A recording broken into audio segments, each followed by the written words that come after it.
So here we are. The first one we're going to be asking today is, am I the jerk, should I say? Isn't that a whole subreddit on its own? Like, am I the jerk? And like, there's like, am I overreacting? Am I the jerk? Am I the a-hole? Anyway, am I the a-hole for being upset that my wife wants to explore without me? Now, upon reading that first title, I'm like, there's a little not safe for work, but we're good. We're good. Good little skimmy. It's a very short one. This one is just my wife, 26F, and I, 32M, just landed in a new country for work last week. I was told today that I have to work this weekend, and my wife, on the other hand, does not.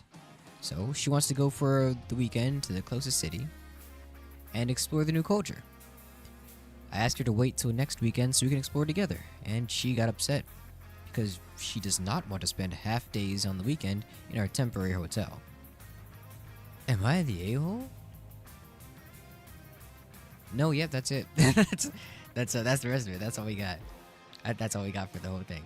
Okay, well, I would say on initial reading of this, what I gained from, I think there should be more. I think there's definitely more to the story that we haven't realized yet.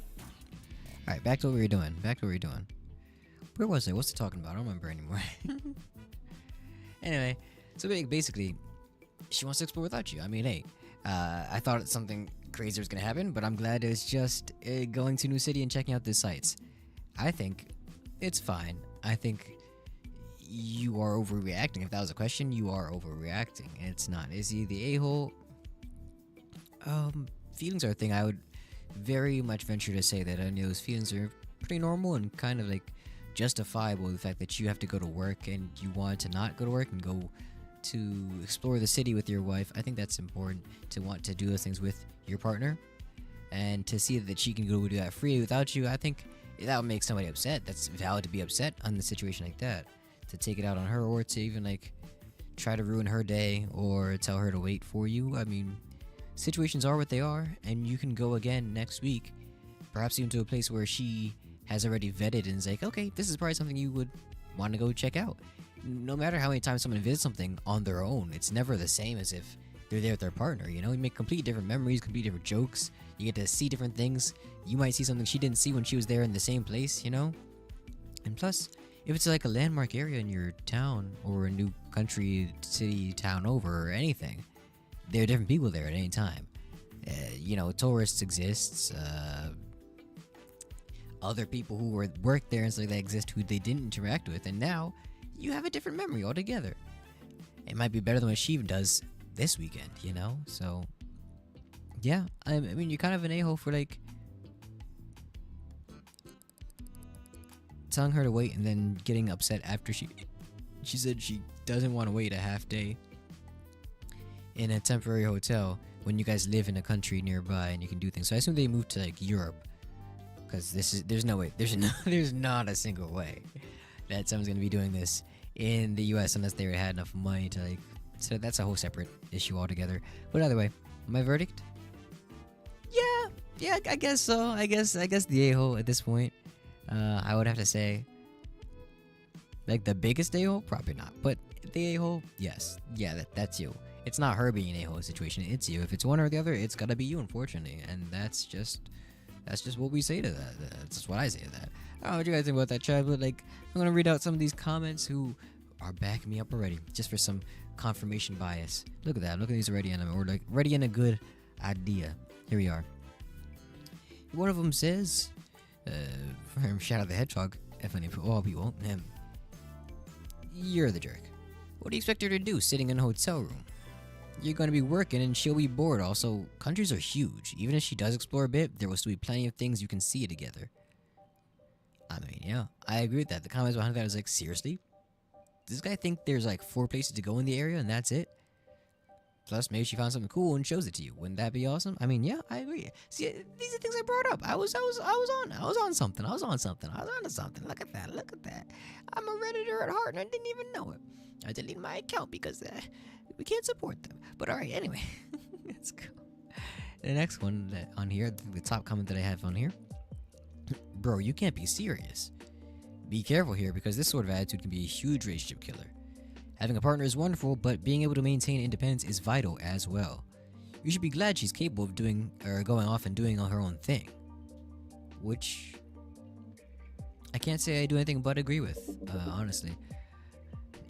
Even in a relationship where you have so much in common, I think that's the kind of thinking that you have back when you're late teens, early 20s, that you have to have all these hobbies in common, all these things you want to do together, visit any place together and stay together forever when you go to do everything. But like you realize as you get older, or even like, you know, as you have more experience in the relationship you're in, even if you guys were together the whole time, that being your own person is part of what makes your relationship work. What helps you grow is to have that independence, you know, to be your own person. You bring something different to the table. You're not both the same person on every aspect. If you're just one unit, think about everything on the same way. I mean, that happens. You're more obnoxious to other people around you, and you might not be fully understanding how obnoxious you are yourself. But what makes it better, what makes a couple look even cuter to everybody else on the outside is when you can tell, yeah, they're different people, but they all come together when they're sitting together. They can just like understand what the other's thinking, and they can be on the same wavelength at that point, and that's what makes it a situation where people watch and be like, you guys make a good couple. Because you're a good couple because you come back together as two individuals and just meld together and make, oh, okay, yeah, we can have this idea, this thought, we want to go do this thing together, boom, on the same wavelength. Like, it's knowing that you know the other person, and if you both have only the same values and only the same hobbies and interests and the same thought processes and want to go to the same places at all the same times, do you know them or do you know more yourself at that point, you know? Because there comes a point, even the small things in a relationship with a situation like that, where you both are one unit moving together and not like two units coming together to move together. I'm not sure how to explain that, but I think you get the point, right?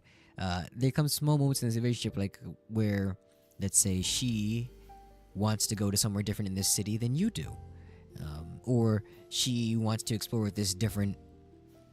Let's say you never had tapioca pudding before, and you go to this country and they have tapioca pudding in this store, and she wants to explore with eating that tapioca pudding, and you're like, no, thank you. That's not a thing we do. We don't like that. We don't like that. We're not trying that. That's not what we do together, because as a couple, that's not something we do.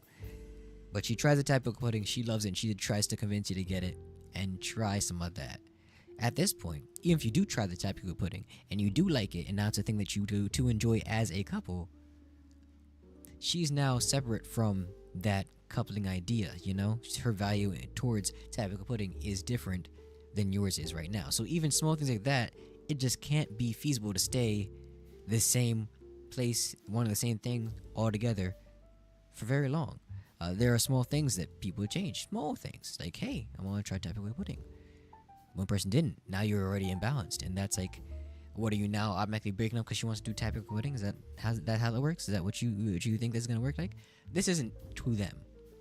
This type of talk is just towards a person who thinks that a couple is a group of people who have the same everything in common and want to be doing the same things all the time, which just does not happen.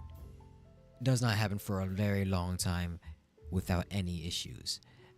Every couple has issues. Everything has issues. Every relationship has issues. But like, you get what I'm saying. It's not as sustainable as it sounds on paper. And I think anybody in longer term relationships usually finds that out, or already knows that at this point. So anyway, sadly, verdict: you're the a-hole right now. Independence is vital. She might find something good for both of you to do later on. Just use this as a learning opportunity, and plus this can motivate you to like find some type of way to get yourself out of work more often, so you can go with her in these situations. You know, there are always a lot more bright sides to this than there are the negative of immediately missing her and not wanting to wait. Even those half days that you have, you can take that time to go and visit things on your own, and she probably wouldn't be as upset about it, because independence is vital here. All right, see, something simple to start on off with. That was a very small one, small prompt, and then we get into some more hilarious ones, I would say. Probably hilarious. I actually don't know. I haven't read them. These are wifey's things to check out. But let's check it out. Next one. Another Am I the A-hole? Oh, wait. These are all from that same section. gonna be our thing today. Am I the whole reactions? All right, this one is. Am I? Oh, it was deleted. Never mind. Never mind. You hate it when that happens while you're eating, bro. But the topic was, am I the a-hole for having ham on the table near my Muslim brother? And that was going to be hilarious to read about. I wanted to know what that was so bad. I should check this out when she sent this immediately, but... Hey, that's the name of the game. We came here to learn some things, to watch some things, to read some Reddit stories, and sometimes you just don't got no Reddit stories. What can I say? What can I say? So that's just how that works. Unfortunately, it's deleted. I want to check out some of these comments and see what they got here.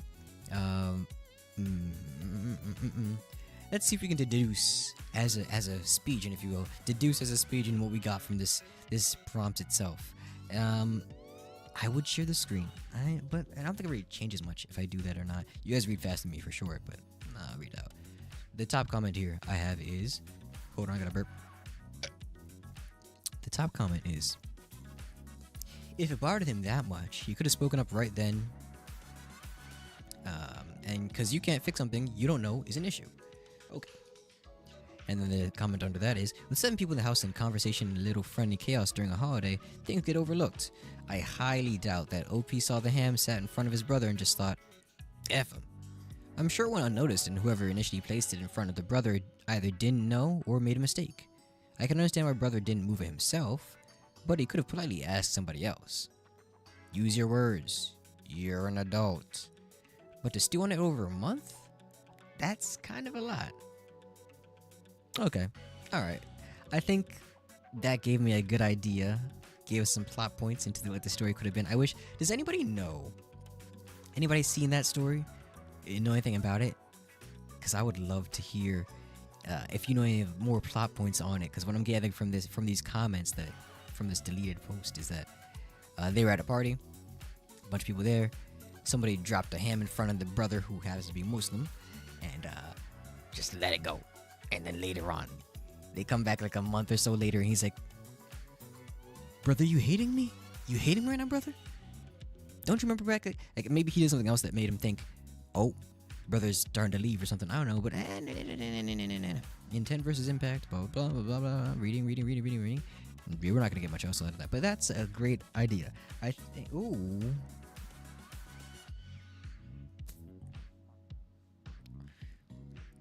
I saw something weird happen with my screen just now. I don't know if you guys did either. But it's like I dissolved into nothingness and came back in. That was weird. Maybe my internet just messed up. But that's fine on your end. Moving on. Next ones. Since we don't... Unfortunately, that one's been deleted. We're not going to have anything for it. But it's a good idea to discuss. And I think we'll come back to that, circle back to an idea like that later on. If someone remembers and puts it in the chat, we'll remember to do that later on. Otherwise, here we are. Our next one, not quite as lighthearted, but here we are. Am I the a-hole about my wife's new tattoo? Oh, this is a longer one. Time for my reading voice on. About 6 months ago, my wife told me she started listening to a podcast that was about women celebrating their cultural heritage. Part of this was getting face and hand tattoos. I wonder, anybody got an idea what this culture is right now? Because you can take your guesses, and we'll see if you're right later on. Because this is interesting already. I don't know if I know too many of those, other than like Hindi doing things, you know what I'm saying? Indian cultures. Sometimes they have like the henna tattoos and stuff like that, or like a finger. But that's my guess right now. If I'm wrong, if I'm right, who knows? She then expressed how she wanted to do this. Admittedly, this caught me off guard and scared me at first. Having several tattoos myself, I tried to explain the consequences of such a thing, and that she should take some time to consider if she was prepared to deal with them. Ultimately, I explained it is her body and she can do what she wants. I just don't want her to regret it. Sounds like you're taking a little bit out of it. I'll come back to that. After a couple of days, I suggested we get a device to make temporary tattoos so she could wear them and get a real-life experience and help determine if it was right for her. Her response to this was that I didn't take this seriously and shouldn't make fun of her culture. She then suggested I listen to our podcast, to which I responded, I don't really care what those people think or feel. I care what you think and feel. it sounds like you're immediately not doing that right now. That was the end of it. Then last week, she comes home from hanging with her friends and both her thumbs are tattooed.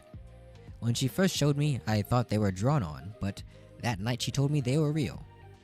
She started to explain what they meant, and I said, "Too late. The time for that was before you got them.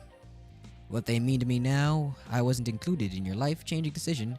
Wait, what they mean to me now that I wasn't included, they didn't type correctly. Now that I wasn't included in your life-changing decision, and every time I see them, I'll be reminded I matter less than a tattoo. We haven't talked about it since. Just to be clear, I'm not mad about the tattoos. I'm mad about her not telling me or including me in the thing. Am I the a-hole? I want to take a moment. Just take a moment. So I want to break down some of these things in here, right? His actions and his words here are not quite matching, and I feel frustrated for her. My immediate reaction to this, of course, is, yeah, you're the a-hole here, buddy. Whereas he says, he just doesn't want her to regret it. This was, if I must reveal about myself, this was kind of my view on tattoos and the things that they were on. Even though I don't have one myself, which is crazy. Maybe that'll change one day, maybe it won't. But I just was like, they mean something. And if my partner's gonna get a tattoo, I just don't want them to regret it, and then I have to deal with that forever. That was the whole thing. It took me a while to realize in the end that wasn't about whether they wanted it or what it looked like on them, whatever else. It was about like how I felt about it, whether I wanted to deal with any repercussions of any dissatisfaction with them, or how I might think that it might look bad on them, or if I'm worried about anything. Just, it's not about them. Because if we're taking it at her, if he should be listening as a partner right now, he should be hearing what she's saying. What she's saying is, I've been thinking about this for a while, right? So first and foremost, she's been listening to this podcast for a while. She's been having thoughts on it and thinking about the things in the podcast for a while. She brought that to him about culture and experience and the tattoos that people can make in response to those things. And she said she wanted to do that. Now, this is a while ago. This is before she does it. Even a few days before it, right?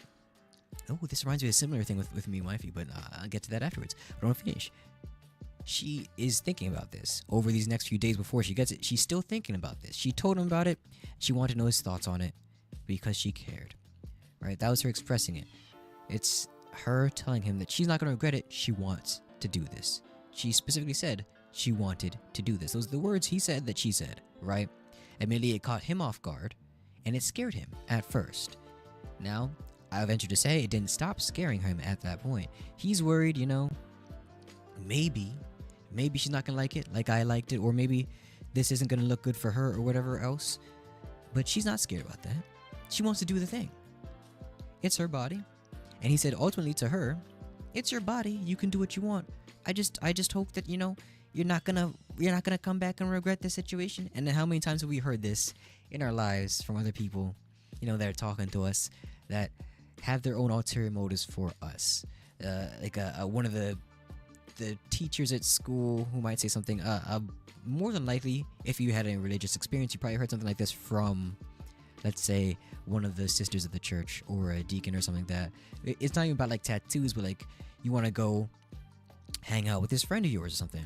Oh, sure, you can do, ultimately, you do what you have to do. Your body, you can go hang out with them if you want. You can go eat that ham that they left on the table if you want. But I just don't want you to regret it, So what they're saying is that you are missing something here. Your thoughts on the matter, no matter how long you've been thinking about it, no matter what you told them you thought about it, no matter how you told them you feel about it, or what you're actually feeling about it, there's a possibility that you're wrong. And that's a possibility they're seeing, because to them, that wrongness that you have is more than what you just told them. They don't care about what you just said, they care about what could go wrong with what you just said. It's a common thing that I think. Did they put their ages in here?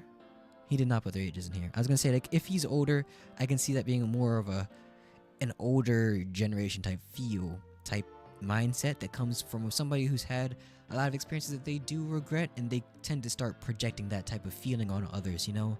I once had a tattoo. I once did that thing and thought it would look good. this forearm tattoo. I thought that would look good, but I regret it.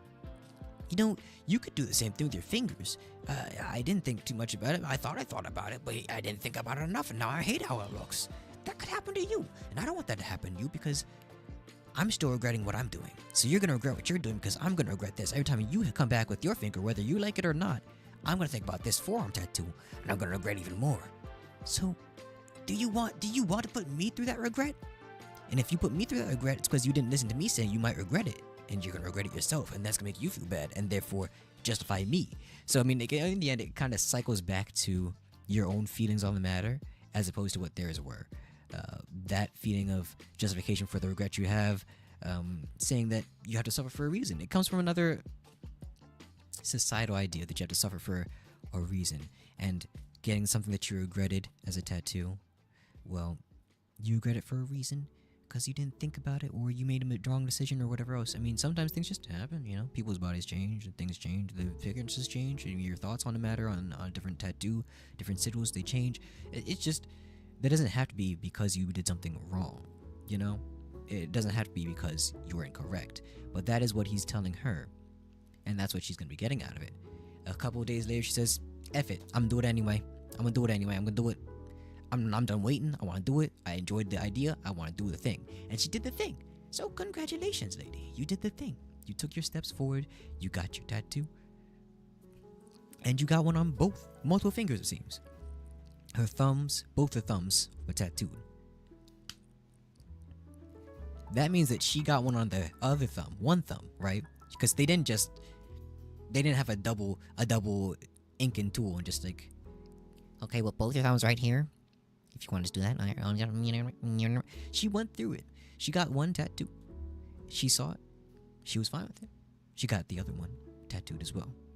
It's a simpler one, a faster one, sure, but she knew what she was doing, especially at that point while doing it, and thought it was fine enough to continue.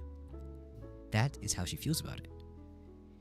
Now she comes back home to show you what she's proud of doing, and your response is, no, sorry, don't tell me about it. I don't want to look at it. Don't want to know about it. Listen, I already told you how I feel about that tattoo, or about you getting tattoos. And that is more important to me than you getting that tattoo. I can understand where he's coming from, slightly in the point of, like, you want to try it out with some, like, temporary tattoos. I, for one, have a big old stack of temp tattoos that I have. And I've tried it on some of them. I do look good with tattoos. Not gonna say I'm gonna get them. I personally don't feel like I have the investments of myself to do that at the moment, but like I can understand that maybe want to get them. So like, okay, maybe you test it out, see if it's something maybe looks good on you or you actually want to do, and then you can try it on. But otherwise, you know, just don't leave yourself out like that. You know, don't go get something that you're gonna have to pay a lot more money to fix in the future if you in fact do end up regretting it. Again, the thought of what could go wrong. But that's because I hadn't sat down and thought about those ideas that I wanted, those sigils that I wanted, didn't think about how much it meant to me, didn't tell somebody else, oh, I want to do this thing and I really think it's a good idea, didn't ask my partner for, you know, their blessing in the way that she did. That all changes how you feel about it and how much that means to you, whether you're ready to go from any idea to the finished product. And that's how most people do it. I think one of the things we tend to forget when it comes to these type of body modification things, whether it's a piercing, whether it's a tattoo, is just how much the person getting them thought about it. I mean, people are impulsive sometimes. You know people. But if you know the person talking to you and they're not an impulsive person, which he didn't say anything yet, we haven't checked the comments to see if they are that, there's a chance that might be something, and then you might skew more towards his side on that way. But you can't discount the fact that somebody's thinking about it regardless. That's their thought. That's their feeling. That's their determination to make, ultimately. Agency, individuality, that is what makes that person them. Now, if that's not who you like in that situation, in your partnership, in your relationship, well, that's for you to figure out. That's for you to determine on your own. It can be related to what they're doing, but if that's not what you want from a person, then that's not what you wanted from a person. It's okay to sometimes just bring that up in itself. Like, hey, if you get this tattoo, I don't think that I would be happy with it. just generally wouldn't want to see you with tattoos or anything like that. There are reasons for it, and it may not be healthy for why you want them to not get it, but you have to express that first. You have to first recognize that in yourself and bring that to the table. When they're saying, no, I think I would look good with tattoo and want to have tattoo. This is already a conflict that you have to resolve, and it's better to do that peacefully than anything else, than to wait until she comes home and then shut her down completely. And it doesn't seem like he wants to talk about it. He says, we haven't talked about it since. And the last thing that happened in that conversation was him shutting her down and saying, we're not talking about this. So I think for her, it's more than likely she's waiting for him to open up about it again, because it seems like he's already done with the conversation. He doesn't want to continue it. So it's up for him now to fix this situation, or to remedy it, or to even explain his side of it. And then if he wants to still be controlling, be like, hey, I said my piece, you heard me, move on. He could do that if he wants. But either way, communication's on his end now, for the majority of it. Communication goes both ways. She's going to have to speak. I'd say it's at the very least 70-30 right now.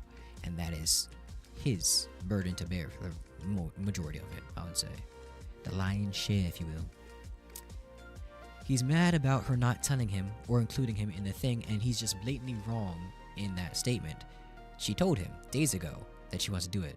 Including him? Did he want her to go grab him and take him over there so he could try to talk her out of it the whole way there, after she's tried and made up her mind this far into a situation? Like, that to me is a more cruel thing to do to somebody, that even you're trying to talk them out of the thing while they're doing it. And like, after she did it, if she still was going through with it at that point, him still trying to talk her out of it, what would he be trying to get out of that at that point, you know? What would you expect the reaction to be from the person you're trying to talk out of it? If they're still doing it right now, like she's literally getting it tattooed on her thumb, and you're like, are you sure you want that stroke? Hey, this man, he moved a little bit to the left. I'm just saying, a left stroke to the ink, it could hurt your bone a little bit, and you could regret it later. Are you sure you want to keep getting that tattoo? She's like, I'm literally doing it right now. What do you want me to do? And like, longer story short, she's done it now. It's there. It's a tattoo. The idea of tattoos is that they're permanent, but you can get them taken away. That's a separate thing. But she did this with knowing that that was the conclusion. And she told you she wanted to have that same conclusion days ago. Like, say, at the beginning of the week or something. And this is where we are now. What do you mean, you mean, Quip? What are you meaning? You gotta say something. Oh my god, that's a paragraph. That's crazy. Hold on. Sometimes it can just be what they've said at face value. I don't think he's right to handle things the way he did. He disregarded attempts to express a thought. Granted, there's merit to having them explain rather than just listening to whoever is convinced of something. True.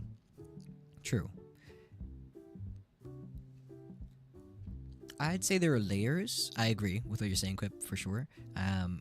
Yeah, I would definitely agree with that. There, even at face value, the thing was, at face value, he did discard it, though.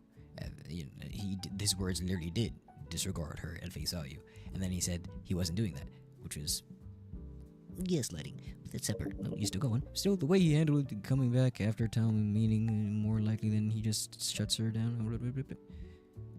I have to sneeze. I don't think it's coming through, but I feel it in my nostrils. Nope. Guess not. Okay. Alright. But yeah. I feel that. What was I gonna say about that? Right. On the other side, it's completely possible for people to make permanent decisions they convince themselves they won't regret. This is very true. And then at the end, there's also the issue of people trying to justify that decision that they felt that they regretted before at any point, to be like, hey, okay, I got this thumb tattoo because now I can connect that thumb tattoo to the rest of my hand tattoo, and then it's going to be one big piece of art, and I won't regret how that one thing looked because it's just one big piece of the puzzle that makes this big issue, or this big tapestry on my canvas, you know what I'm saying? And that, like, you ever been painting, and then you just, like, make one stroke, and you're like, that's out of place. And then you're like, oh, but I could. And then now you got a Starry Night, you know what I'm saying? You got a Starry Night right there, and that's boom. Issue solved. You sell that one for $1 billion. And and that's because you start off with a mistake and you move. But things again, like I said before, things can change. No matter what, things can change. Her thoughts on it can change. She can regret it. That's her choice to make and her decision to deal with afterwards at this point. And then we do. The concept says he is dressing inherently wrong, but he sadly is. I agree. I don't know how I read that and understood what you were saying. That was crazy.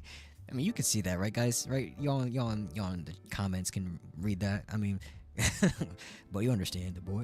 You understand we're doing great. Anyway. See, you made me. I was gonna finish off with a big old pontificus. I don't know what the word is. It's gonna ponder. It's gonna ponder and tell you. Go from the pondering orb. Alright, anyway. My verdict here is the a-hole. I'm gonna skim on down to some of these. Yep. Okay, alright. Here we go. Let's see. Top comment so far is having several tattoos myself. Lol, shut up. She's an adult and doesn't need you to explain consequences to her like she's a baby. Did a man sit you down before you got tattoos? You are weird. Ugh. I mean, that's a point. People loved that comment. I would more go for the one underneath of it, in which the guy says, "Look, I don't think it's the same. It's not OP. It's not OP. Okay." Different person responds, "Look, I'm covered in tats. Hold on, I lost it. Accidentally zoomed on my wheel and it's gone. Oh, found it again. We're good. Problem solved. Look, I'll do it in a somewhat better voice. Look, I'm covered in tats, and every time I mention the headpiece I'm planning, I always get the "but professional people don't like that" talk. But I'm a blue-collar worker, and I'm keeping mine where my hairline should be. That being said, I have done at least one face tattoo on somebody that should have never been done. I tried to talk him out of it, but he said he was dead set on it, and I was like, screw it, dog. It's your face, so my guy has a GH in the style of the LA logo that really just looks like a CH. So, as a guy who has tats, does tats, and has done bad face tats, yes, people try to talk skin virgins out of crazy tats because they don't realize the stigma that comes with it. Granted, the hands is tame, and was the right choice, but if she would have went through with the facial tat, she probably would have regretted it. As a responsible person, you want to bring up the negatives of a tattoo because the hype is real, and you'll get blind to the outcome. Oh, that's a good point. I know the hate would fly freely at him so fast, for sure. For sure in the comments they're hating on the boy, but they are making good points like that one. I think it's a fairly balanced take, a fairly... that's the word. The credible take, I'd say. This is from somebody who most people would want to hear this from, on both sides, you know? Someone who does tats and has done tats for people that he says they'll regret, or he regrets doing for them. That would go towards people on his side, on the OP's side. And then also people who were like, okay, you did a tat in this area, that's a good idea.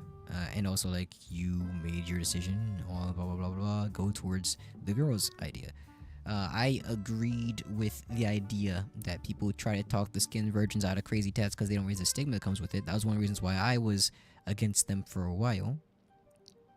And, you know, personally, I probably wouldn't get any.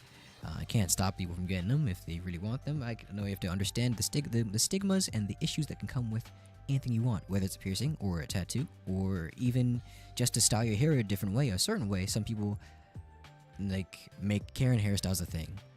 You have to understand the stigma that comes with styling your hair like a Karen. It might be a nice look to some people. I know I personally am partial to a good swoop, a side swoop, if you will. But I know how it would look for some people, right? To some people. And that's not going to stop me from doing it. I just have to understand that when I do the hairstyle. And I have, in fact, done the hairstyle recently because I can. And I enjoyed how it looked. Or, for example, my hair right now, being long as it is, longer, I suppose. And the fact that it can stay down as opposed to just being up in an afro all the time, because that's just not how my hair works. But either way, having longer hair in and of itself comes with its own stigmas, right? And I had to understand that when I had my hair.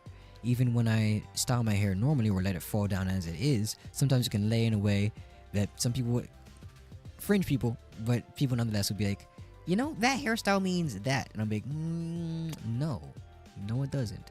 Because that only means that to people who are portraying that. And also people who are looking for that. And I have neither of those. So, no. I don't know what you're doing. But that's separate. Where was I? But that's the thing. Stigmas come. Stigmas go. Society changes. And it's up to us to be part of why that happens or why that doesn't happen or whatever else. That's, again, something that we have to deal with. And people understanding these things now are part of what gets us to that point later. Where that stigma on either tattoos or piercings or hairstyles or anything like that can change. So not to say that he's wrong for having a knowledge of those stigmas. It's good to keep those in mind, for sure. But to let them stop you or make you stop other people just on principle alone, you could argue that if you're not helping, you're part of the problem, and that's... I hate black and white thinking like that. That's why I went to law school. That's not what we do. We never black and white think. Everything's gray. This is gray. But that's just the thoughts that people have. I know the majority of people I talk to probably do fall into those two camps over there. Let's see. Next comment is, quoting him, ultimately, I explained it as her body and she can do what she wants. You told her she could make a decision. She made a decision. Now you're mad because she made a decision. What exactly is the problem here? I am mad about her not telling me or including me in the thing. She did tell you about the thing. You two have already sat down and talked about this. You were included. You're the jerk. Next comment. Absolutely this. Also, she wanted to tell you what they mean and wanted to share the podcast with you. You told her that you don't care. 1. A partner who doesn't care about me is trying to connect with my heritage. Or a partner who doesn't care about me or trying to connect with my heritage is a huge red flag. You're the jerk, OP. Good point, though. I didn't think about it from like a heritage point of view because she also brought that up.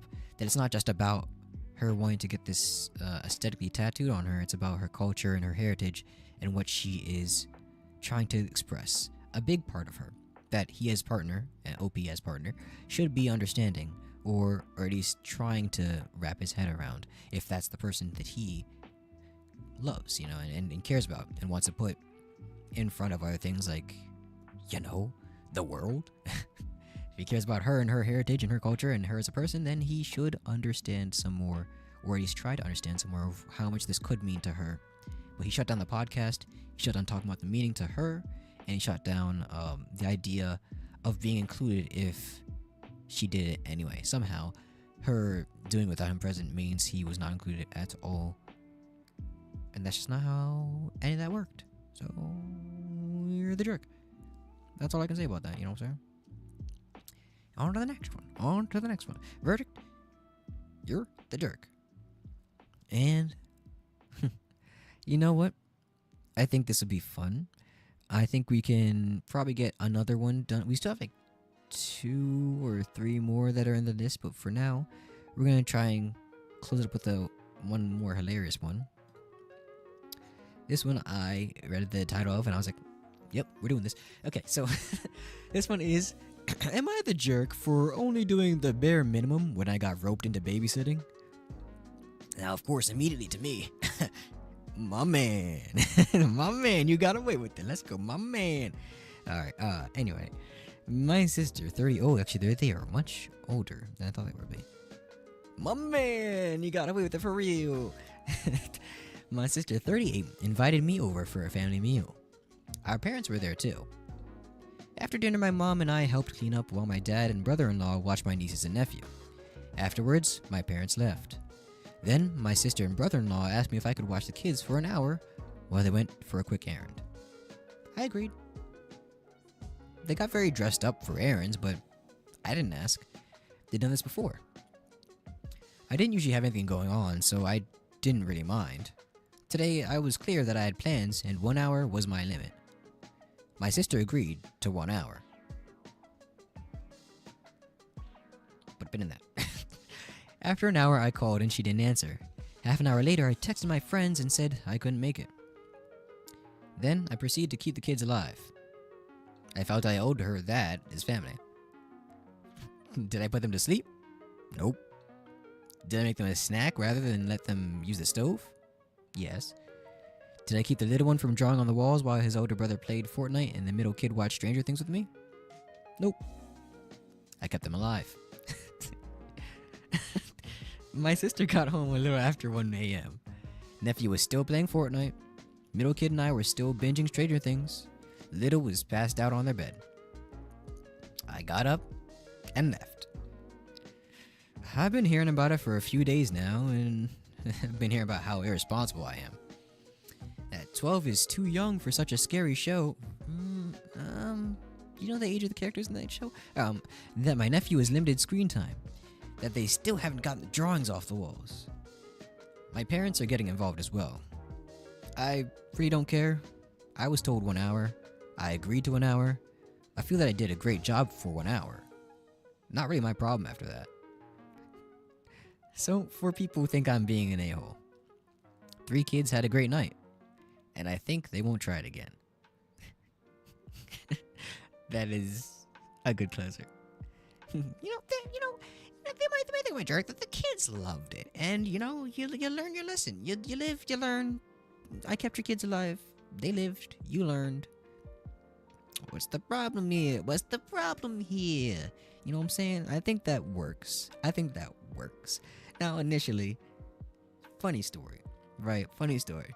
If we try to unpack this in any kind of serious way, I think that we'll see not much else than what he said. If we take it just fact by fact, right? If we take it in a lawyer brain out here. So what happened, right? They made a verbal contract which is still enforceable by law. They agreed to 1 hour, right? They got all dolled up. He told him 1 hour, I got things to do. I got plans after this. I gotta go. Y'all said 1 hour. But it's your family. Let them go eat. They never get time for themselves. What's wrong with you? You said 1 hour, though. Hey, Yuki, come on. You can't do that to them, boys. Hey, you gotta look after the kids, Yuki. At least, put them in the bed and stuff. Nope, you said 1 hour. He did his job for what was required of him, and that, according to the law, is all he needed to do. For the 1 hour they told him to be there, technically, he did his job. Now, it's a jerky way to say that at the end of the things, but, his last few comments there are completely true. At least in the eyes of, non-moral legal situations, which can be fun to argue with at some points because it lets you know that you really shouldn't be thinking as black and white and everything is you do. But that's what my brain is. So my brain goes there immediately. My brain says, yeah, they said 1 hour. After that hour hit, he was still doing his good job. He did his good job for even a half hour afterwards when he told his friends, I'm sorry I can't make it. He didn't explain, I got roped into babysitting. I mean, they would understand that for sure, but he can explain that if he needs to. That's a separate issue. That has nothing to do with them. His issue now is with the sister and her man of choice, because he didn't say husband or whatever else. He just said his sister. Hold on. I might miss that. No, yeah, he didn't. Brother-in-law. Okay, yeah. Dad and brother-in-law watch my nieces and nephew. Okay, so it must be yes. Brother-in-law. Gotcha. Husband. Gotcha. No, wait, hold on. Separate question. Right? If you married somebody, right, and then you do get divorced, are they still divorce? Does that go to the in-law portion of it all? The legally binding marriage vows. Had to throw away a thing. The legally binding marriage vows of it all. You know what I'm saying? Are you no longer brother-in-law if you are divorced? Are you now just dude? You just dude, brother-in-law to dude, who happened to be ex, your ex-brother-in-law now, or are you no longer anything related to in-law because that is specifically a marriage-related term? You know what I'm saying? Is that a thing? Because I don't think I've ever noticed anybody relaying that or talking about that as an issue itself. If you know, let me know in the comments, because that is actually something I'm quite curious about. I'm not going to do enough research on that because I have no idea where to start. But if you have had an experience like that or had to talk to anybody like that, you know what I'm saying? Let them know. No. And Quip, I think we might. No, I can't. No. No. No, I don't know. I don't know what to say about that. I got nothing. I don't know. I just don't know. That's gonna perplex me for like the rest of the night. No matter what happens now, I'm gonna be thinking about that for the rest of the night. But if you guys help me know, you guys can help me out on that one. I would be very much appreciative. That's at least something we can do here. Anyhow, where was I? Yes. So he did his job for an hour, and then an hour passed, and he did his job for some more time. You see what's happening here?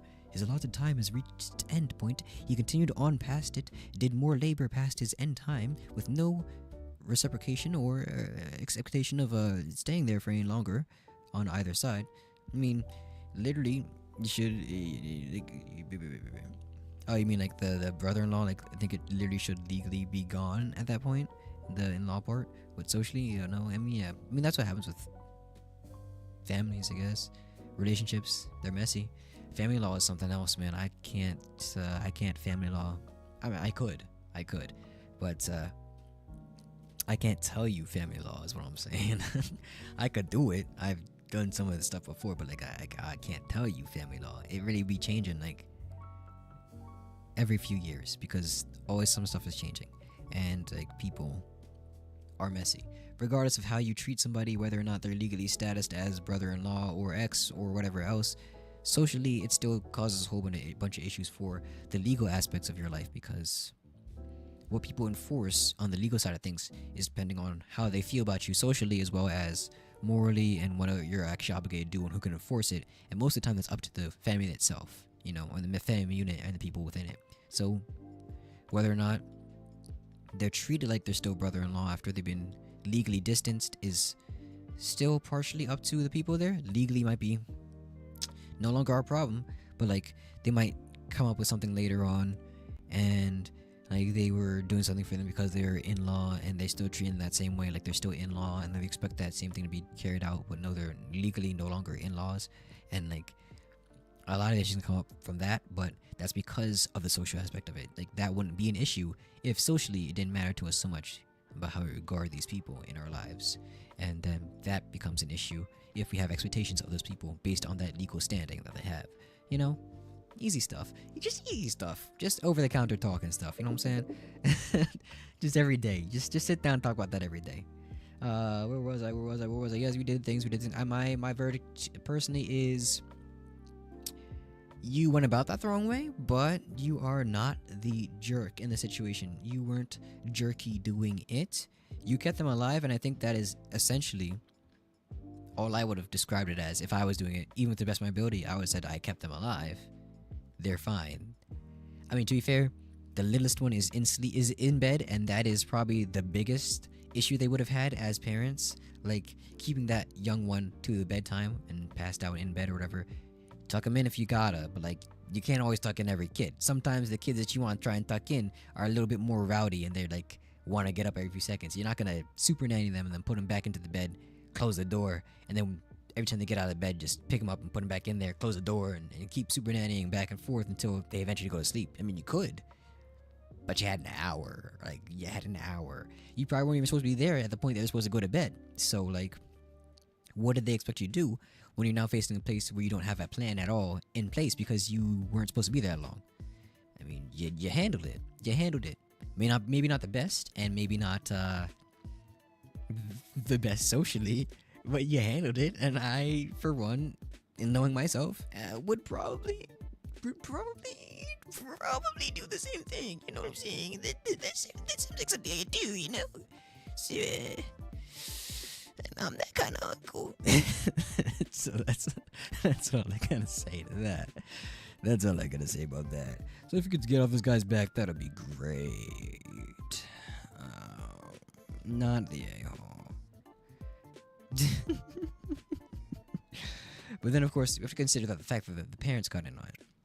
Now, Chad, I don't know if you have any thoughts about that, like whether the parents should have been on one side or the other, or if they should even be involved at all. Personally, I don't think they should be involved at all in this, really, because they're already gone. And at this point, if they were so worried about these kids being babysat at any given time, they didn't need to leave. I know plenty of grandparents, should I say, that I personally hang out with and stuff like that, they would stay for as long as, or even longer than asked, because they want to hang around the grandchildren and make sure that they're going to sleep or whatever else. These kids are fairly grown up to be having their own autonomy, doing things and hanging out. He's watching Stranger Things at like 12 years old.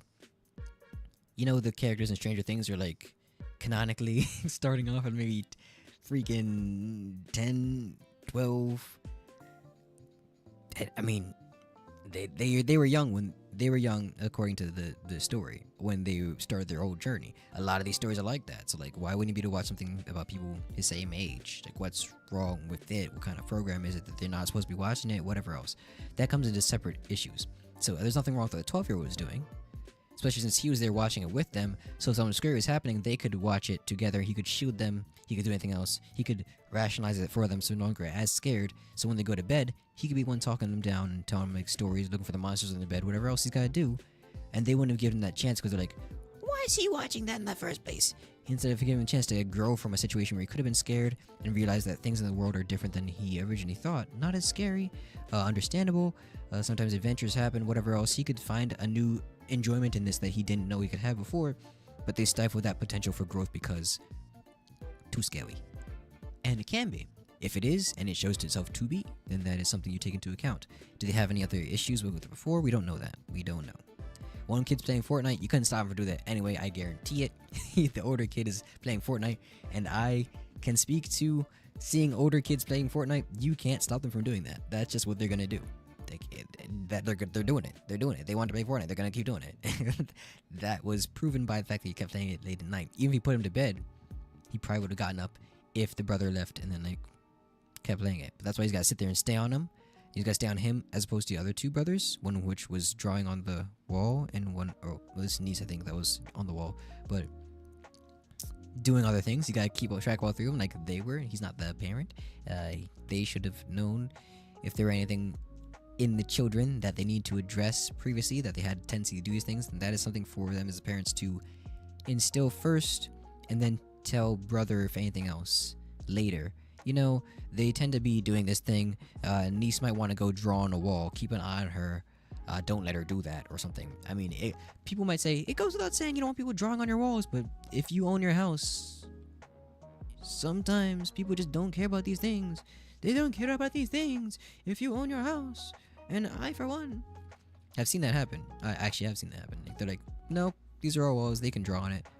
They'll clean up later. We'll have them clean up later, etc. You know, stuff like that can happen. So like, letting them express themselves in that way can still happen, and they can still learn. You can still clean your wall. And they can clean the wall too, so they can understand just how much of a mess they made out of it. And then that's another opportunity for growth in some way. Regret and growth. You know, sometimes they go hand in hand. Sometimes. But you can't stop them from doing that. You can't do that. You just can't do that. What's wrong with you? You adults. Too many adults out here stopping their children from growing. Enough of the Jerry, though. We're gonna move on. Let's read some of these comments first so we can stop ranting on everything that I think about in this thing. Even though that's what you're here for, apparently.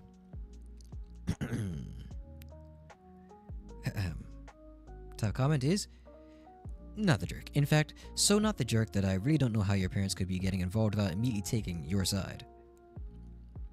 And then someone comments after, because sister got her version of the story in first. Yes, right. And because sister has the grandbabies and she's the golden child who must always be placated, which I have also seen happen, unfortunately. But that's okay. It happens. So many people are capable of changing their mind after the first information about any subject has landed in their pocket, lint-laden. Cavernous. I'm reading that again. I'm sorry. You guys have to hear that one. His response to this is this. So many people are incapable of changing their mind after the first information about any subject has landed in their pocket lint-laden, cavernous skulls. I'm gonna take that now. I'm gonna start using that. But what is going through your pocket lint-laden, cavernous skull right now, man? Like I'm trying to talk to you. I got people I can use that on.